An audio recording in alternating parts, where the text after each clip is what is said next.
जोहार साथियों, गोंडी विरासत चैनल में आप सभी का हार्दिक स्वागत है।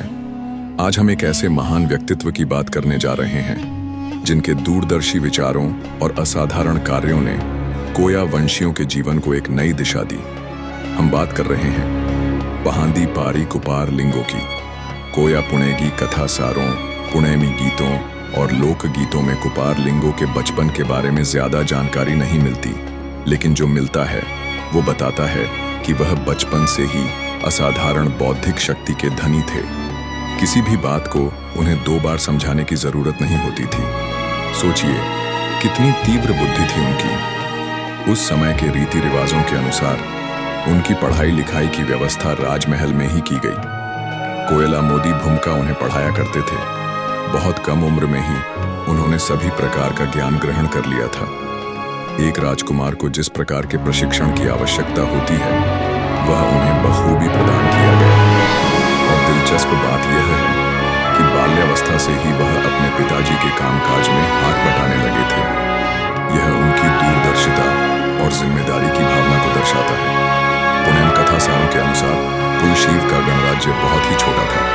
इसके इर्द गिर्द हरवाकोट, मुरवाकोट और सिरवाकोट जैसे गणराज्य थे। इस क्षेत्र में युम्मा, गुणगा, सुलझा, घाघरी, सिंदराली, बिंदरा जैसी नदियां बहती थीं, जिनके नाम आज भी कोया वंशीय गोंडी गोंदोला के सगावेन गणजीव पहांदी पारी कुपार लिंगों की उपासना करते वक्त याद करते हैं। जैसे हरकोटा मुरकोटा, पुरकोटा तौर पोए राजानी, कुरकमका, शेंदबुरका, येता मावोर लिंगोनी, युमा, गुणगा, सुलझा आंद, नीवा यरकोली, सिंदाली, बिंदाली, कजोली नीवा सुरकोली, कोया मानवान सीतोनी सगा पारीना जोली, नेंडवासी रुंजा सर्री सुड़ीनतामा पेणकोली, लिंगो मुठवा सुमरी मंतेर 15। इस मंत्र का अर्थ है, हे हरकोटा, मुरकोटा और पुरकोटा के राजा लिंगो, हम तुम्हें कुरकमका और शेंदबुरका अर्पण करते हैं। तुम्हारा स्नान एवं जल विहार की जगह युमा, गुणगा, सुलझा एवं घाघरी नदियां हैं। सिंदाली, बिंदाली एवं कजोली तुम्हारे विचरने के उद्यान हैं। तुमने कोया वंशीय मानव समुदाय को सगा गोत्रों की व्यवस्था प्रदान की है। आज हमारी अर्जी सुनकर तुम दर्शन देने आ जाओ। हम देवस्थल में तुम्हारी बाट जोह रहे हैं। यह मंत्र बताता है कि पुलशीव राजा का गणराज्य बहुत ही स्पीक और धन संपन्न था। उन्हें अपनी प्रजा से गहरा प्रेम था। हरकोटा, मुरकोटा और सिकरकोटा के गणराज्यों में भी आपसी संबंध अच्छे थे। कुपार लिंगों की उपासना इसलिए की जाती है क्योंकि उन्होंने सभी कोया वंशीय गणजीवों को एक सूत्र में बांधने का महान कार्य किया। उनके दुख दर्द को जानकर उनकी सेवा की और उनके आपसी संघर्ष को मिटाने के लिए एक नया जीवन मार्ग दिखाया। यह सब हमें निम्न मुठ लिंगो सुमरी मंत्रों से पता चलता है।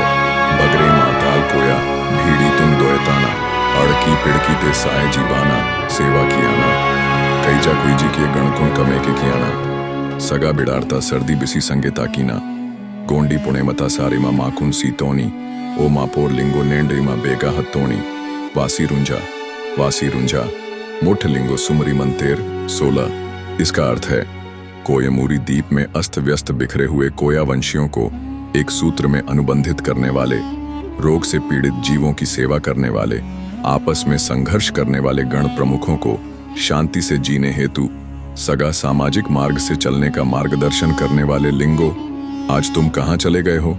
हमें दर्शन देने हेतु आ जाओ, आ जाओ। संकट का समय और कुपार लिंगों का शौर्य। जब पहांदी पारी कुपार लिंगो अपने पिताजी के कार्यभार में हाथ बटाने योग्य हो चुके थे, तब एक ऐसा समय आया कि पुरवाकोट और पड़ोसी गणराज्य हरकोटा में प्राकृतिक आपदा आ पड़ी। भयानक रोगों का संक्रमण फैल गया। गांव के गांव श्मशान भूमि में बदलने लगे थे। लोग भयग्रस्त हो चुके थे। ठीक उसी समय पुरवाकोट पर अन्य पड़ोसी गणराज्यों के गण प्रमुखों ने अपनी सत्ता का विस्तार करने के लिए आक्रमण कर दिया। हालांकि सभी कोयमूरी द्वीप के कोया वंशीय गणजीव थे, फिर भी उनमें अपने अपने राज्य विस्तार के लिए हमेशा संघर्ष होता रहता था। ऐसे में पुरवाकोट के गण प्रमुख अपने राज्य की सुरक्षा में जुट गए और घमासान युद्ध छिड़ गया। एक ओर भयानक रोगों का संक्रमण और दूसरी ओर बाहरी शत्रुओं का आक्रमण। इन दोनों संकटों के कारण उन गणराज्यों के गण प्रमुखों को कुछ समझ में नहीं आ रहा था।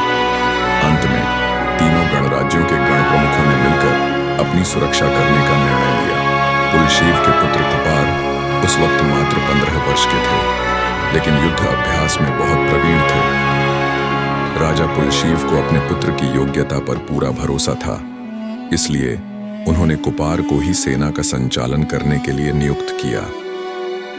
कुपार ने अपने शौर्य बल और सेना की मदद से आक्रमण करने वालों को मार भगाने में कामयाबी हासिल की। हालांकि इस युद्ध में कुपार की सेना का बहुत अधिक नुकसान हुआ। यह बात कुपार को सोचने पर मजबूर कर गई कि लड़ाई में उनकी सेना इतनी अधिक क्यों मारी गई। आखिर उनकी सेना के जवान शत्रु सेना के जवानों की तुलना में शौर्य बल से कम क्यों हैं? उस वक्त उन्हें कुछ भी समझ में नहीं आया। समाज का गहन अध्ययन और कुपार लिंगों की चिंतन यात्रा युद्ध के बाद कुपार हरबाकोट, मुरवाकोट और पुरवाकोट के उन गणजीवों को उचित वैद्यकीय मदद पहुंचाने के कार्य में जुट गए जो भयानक रोगों के संक्रमण से ग्रसित थे। लोगों की सेवा करने के लिए उन्होंने तीनों गणराज्यों के लगभग सभी गांव, कस्बे, नार, गुट्टा, गोड़ा, कोट आदि का दौरा किया, जिससे उन्हें वहां के लोगों की सही परिस्थिति की जानकारी मिली। उस समय एक गणराज्य में अनेक छोटे छोटे मोकाशदारियां होती थीं, जिनके प्रमुखों को मोकाशी कहा जाता था। प्रत्येक मोकाशदारी में नार, गुड़ा, टोली, कस्सा, पल्ली जैसे गांव होते थे और प्रत्येक गांव के मुखिया को मुरसेनाल कहते थे। इन सभी इकाइयों पर गणराज्य प्रमुख की अधिसत्ता सीमित हो चुकी थी। उनके संबंध आपस में सीमित दायरे में होते थे। परिवार के परिवार में, गांव के गांव में, समूह के समूह में तथा गुट के गुट में वैवाहिक संबंध स्थापित होते थे। इस तरह समान प्रजाति के गणजीवों के स्त्री पुरुषों के वैवाहिक संबंध से जो नवजात शिशु पैदा होते थे, वे बहुत ही कमजोर, दुबले पतले, शारीरिक रूप से अपंग और अन्य विकृति युक्त होते थे। उनमें प्रकृति की शक्तियों से लड़ने, मुकाबला करने और समायोजन करने की क्षमता की कमी थी। इसीलिए वे प्राकृतिक कालचक्र के शिकंजे में जकड़े थे और मृत्यु के शिकार हो जाया करते थे। यही कारण था कि जीवन विनाशक रोगों का संक्रमण भी अधिक था। ग्राम, समूह और गणराज्य की सुरक्षा के लिए जैसे शक्तिशाली, शूरवीर और पराक्रमी योद्धाओं की आवश्यकता होती थी, वैसे जवान उस वक्त कुपार लिंगों के पुरवाकोट और अन्य गणराज्यों में भी नहीं थे। यही कारण था कि कुपार की सेना अधिक मात्रा में लड़ाई में मारी गई। इन सब बातों ने कुपार का ध्यान कोया वंशीय गणजीवों के दुखमय जीवन की ओर खींचा। वह एक चिंतनीय स्थिति में पहुंच गए और विचार मंथन करने लगे। क्या इस दुखपूर्ण जीवन का समूल अंत हो सकता है? यदि संभव है तो कौन से मार्ग से? उनके मन में कई सवाल घूमने लगे। यह जीवन तो क्षणिक है, उसमें चिरकालिक कुछ भी नहीं। गणजीव जब तक जीता है तब तक उसमें अपने जीवन, अपने लोगों, अपनी जान माल और अपनी इच्छाओं के बारे में लगाव होता है। मरने के बाद उसे सब कुछ त्याग कर जाना पड़ता है। फिर वह इस जीवन में अपने ही लोगों के साथ लड़ाई झगड़े, संघर्ष और विवाद क्यों करता है? अन्याय, अत्याचार और हिंसा का मार्ग वह क्यों अपनाता है? सभी गणजीवों को स्वयं के समान क्यों नहीं समझता?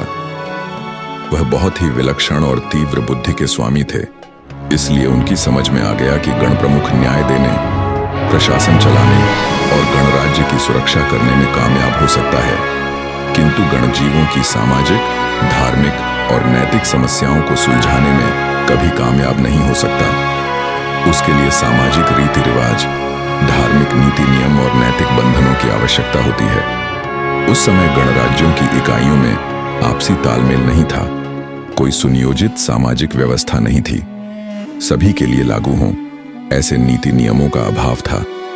हर एक गणजीव स्वयं को पूर्ण केंद्र मानता था और अपने स्वार्थ के लिए औरों का साधन के रूप में प्रयोग करता था।